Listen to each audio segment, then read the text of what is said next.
अस्सलाम वालेकुम।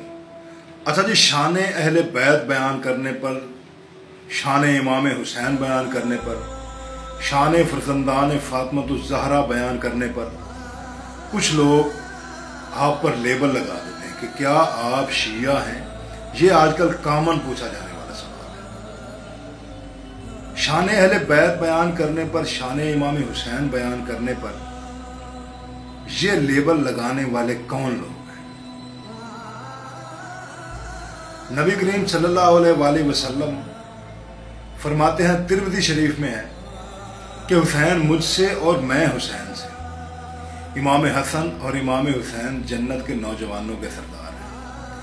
आप सल्लल्लाहु अलैहि वसल्लम उनसे इतनी मोहब्बत करते थे कि उनके आने पर आप खुतबा छोड़ देते थे और जाकर उनके गाल पर बोसा देते थे।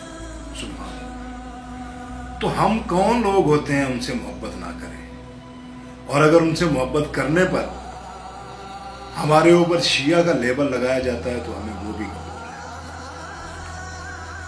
अहले बैत से मोहब्बत करना अपने बच्चों को सिखाएं, ये ऐन ईमान है। मुहर्रम और हराम के अयाम इसलिए नहीं आते कि आप शिया सुन्नी की बहस में पड़ जाए। कोई ज़ी शऊर आदमी इस बहस में पढ़ना ही नहीं चाहता, और अगर आपने बहस करनी ही करनी है तो पूरा साल पड़ा है बहस करने।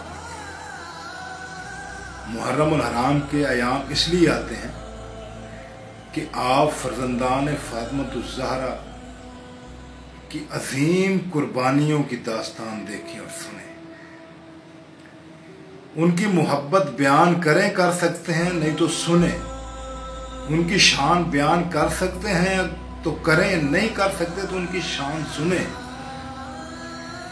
ये वक्त बहस का नहीं है, ये वक्त इन नफरतों का नहीं है।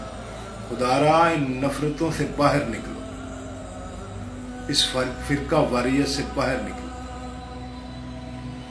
इशफाक अहमद साहब से किसी ने पूछा कि क्या आप शिया हैं या सुन्नी हैं, तो उन्होंने बहुत खूबसूरत जवाब दिया। कहते हैं, करबला के बाद शिया और सुन्नी तो खत्म हो गए थे, हुसैनी और यजीदी रह गए थे। तो अल्हम्दुलिल्लाह मैं हुसैनी हूं।